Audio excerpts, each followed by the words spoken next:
Hey guys, Yuzora here. This time we're back to talk about the next dockyard ship, the Tier 8 premium battleship Atlantico. So the very first Pan-American battleship we had in the game. Atlantico had a very interesting development. So throughout the old testing period, she only had AP shells, but at the start on the very first version, that by the way also had hydroacoustic surge, which was incredibly useful. I'm kinda sad that Wargaming decided to remove it. Oh, well, anyway. But yeah, the first version had very interesting AP characteristics. So they had the same penetration angles as the US cruisers, the heavy cruisers. She had, just like the British light cruisers, an improved arming threshold. It was only 21mm instead of 63 now. But at the same time, she had a very long, in fact, the longest AP fuse of the game with 0.05 seconds. It had an interesting effect because it allowed you to bypass the turtle back of even battleships. You could, let's get a random example, you could get citadels on the Bismarck at 14 kilometers. Well, it wasn't very reliable, but it happened from time to time, whereas with any other battleship, it just wouldn't happen. But with the long fuse of the Atlantico, you could just say, screw your turtle back, I'm just punching my way through. But yeah, sadly, well, just after the first testing session, we went back to normal AP, and for some reason we still didn't get HE shells in compensation, so that's one of the big downsides of the Atlantico, the fact that she doesn't deal very well with angled targets. At least when it comes to broadside stuff, well, the results are pretty good, to be fair. She has the same AP shells as the Vanguard, and you have a broadside of 10 guns. So unless dispersion screws you over, yeah, you will get some good numbers. Now, the alpha damage is inferior to the rest of the 15-inch guns for some reason. But yes, I said you have 10 guns, so it compensates quite nicely. Then again, it's not for the main battery that we'll be playing the Atlantico. Atlantico is a ship that relies a fair bit on our secondary armaments. First and foremost, you have improved secondary range with 11.3, and at the same time you have a great consummate of 11.4 with full respect. So pretty much the moment you get spotted, unless it's against a destroyer of course, but the secondaries will start firing. And these are some pretty nasty secondaries. You have the biggest of the game with a caliber of 234mm, and on top of that they have improved dispersion. Oh well, the 234 have the same dispersion as on the Georgia, Schlieffen and such, but you also have 227mm pea shooters with the same dispersion as on the German battleships. And these secondaries, they melt pretty hard, especially if they improve the penetration. You get 59mm of penetration, and on top of that you have higher alpha damage and good fire chances. So yeah, you just melt everything that gets in your range. One thing that you need to consider though with these secondaries is that as you can see, it's very big turrets and the armor on them is not the best. So I kinda recommend running auxiliary armaments to make sure that they don't die from HE shells of battleships and such. Yeah, as that Odon is able to attest, these secondaries, you don't want to mess around with them too much. That boy came to the wrong neighborhood. And he won't be the only one, don't worry. Okay. I knew that he fired his stops not too long ago, so it was safe to push. Meanwhile, for some reason that Hindenburg has been firing AP on me for the whole duration of the game, even when I was fully angled. So I just push in for free, without the risk of getting melted by him. At the same time, I got some pretty good damage on him when he was getting broadside.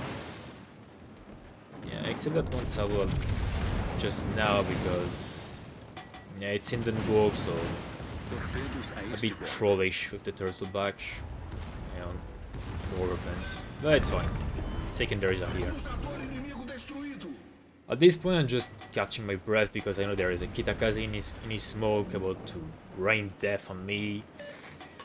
And on top of that there is a lovely U-190 that could just spam ping and shotgun me with torpedoes and that kind of lovely stuff. Yeah, submarines are fun. Such great addition to the game. Sorry, let's not rant too much about submarines, it's not the point of this video. Here are the torpedoes from him. So I'm sure he's still pretty close, even too close for comfort. As a side note, don't judge me too hard on the depth charges I will drop this game because each time it was a bit in a panic mode, so it was either too short or too far, but yeah, I just don't know what I was smoking this game. All these drops were just horrific. Meanwhile, now we are face to face with a little Kitakaze, and just like the other one before, he won't be having a fun time.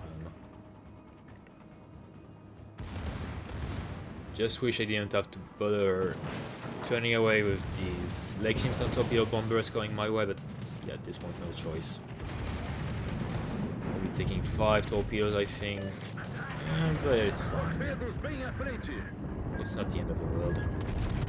At least the Kitakaze is getting demolished by me and Sashio, so it's a good trade.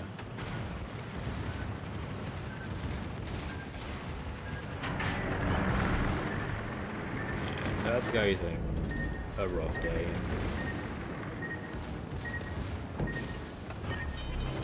There you go. I don't think I actually did too much damage on him. It was a pretty good body of Sashio, but it was still a non-neglectable damage source for sure. At this point,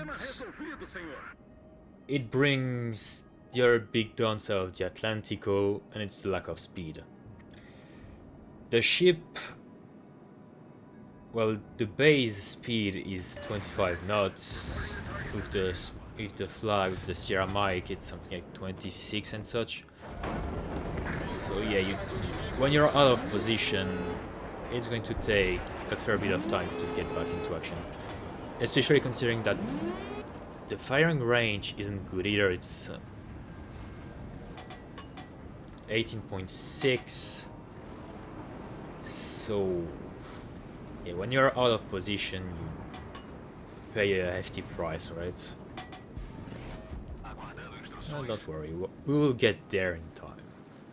You know, we are playing the thinking man's game, and a thinking man has patience. Patience is important.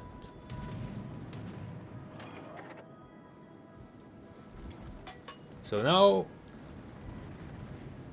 I will just slowly creep my way towards the other flank that completely collapsed. Thankfully, the enemy team is busy with our implacable, making a heroic sacrifice. But they are kept busy. But I still have to keep an eye on that U-190.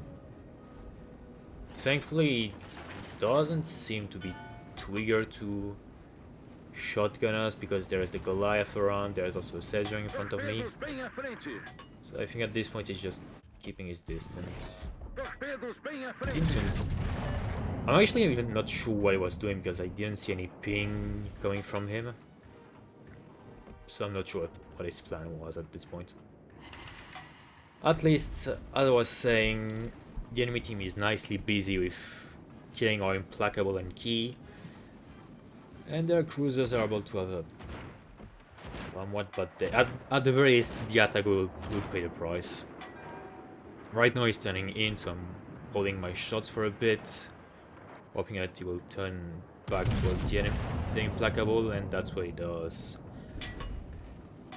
And I'm a bit salty because the dispersion was absolutely perfect, but I only get 2 citadels and not a death strike.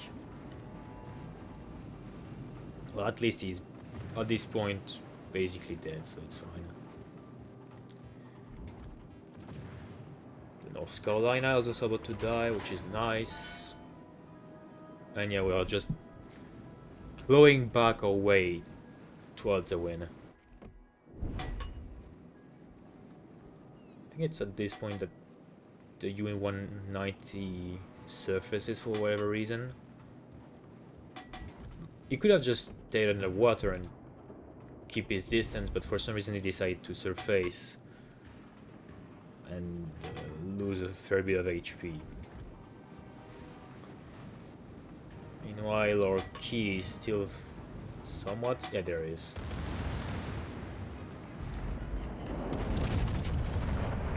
And you can now notice what I was talking about. Why was I even dropping so short? I have no idea. At least on the Atlantico, you have depth charges that reload fast, so you can spam them without too much trouble. They are especially nice to check behind the island if there is any DD in ambush in case the guy has his A turned on, which is what I was doing at the start with the Holland. I was sending the planes to check on his anti-air to somewhat determine his position. And the U-190 is back, and thank God he's just getting evaporated by secondaries.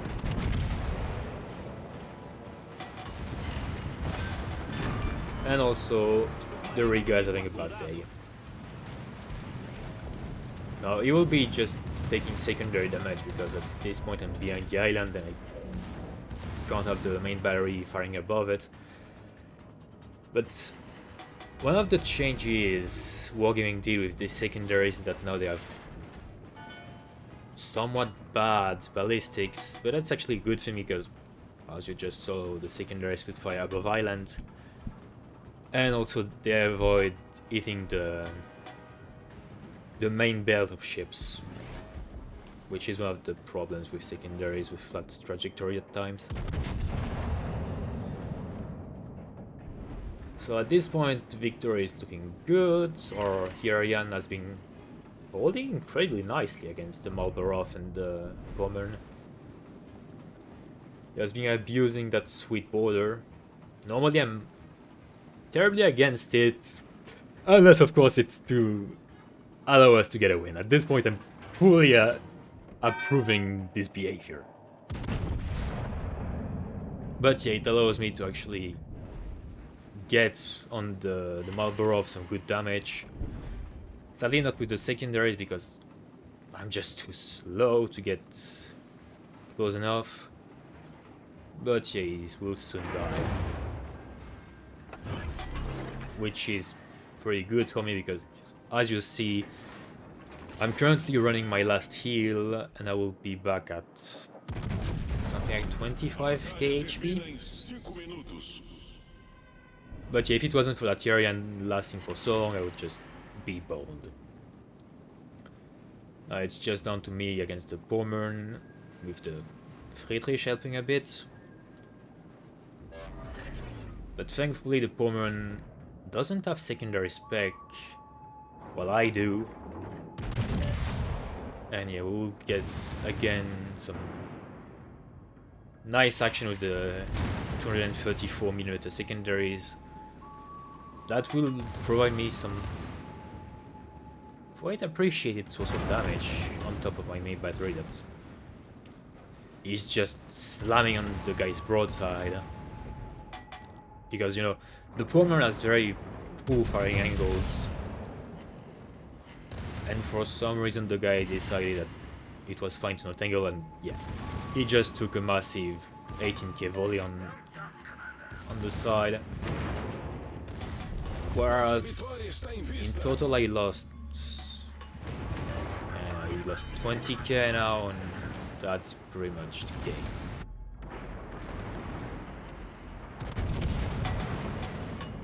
Also, I don't even have to fear fights from the secondaries because Atlantico has the same damage control party as the rest of the US battleships, so it lasts for 20 seconds instead of the usual 15. Well, it's 10 seconds for the Japanese battleships and I think also the Soviet ones, you know, the fast damage con. But yeah, at this point the game is over and we are able to secure the win, even though it started pretty roughly, especially with the A side completely collapsing. If you don't mind, I will actually stop the video here because at this point it's just people chasing the carrier, whereas I'm crawling my way towards them, but yeah, we'll just never reach it. Anyway, in conclusion, the Atlantico is honestly a solid dockyard ship. It's not like most of the others, which are incredibly forgettable and or even straight up bad. But yeah, it's a unique and quite interesting premium. If you have all the time you need to grind for it, go for it. Anyway, that's all from me, guys. See you later.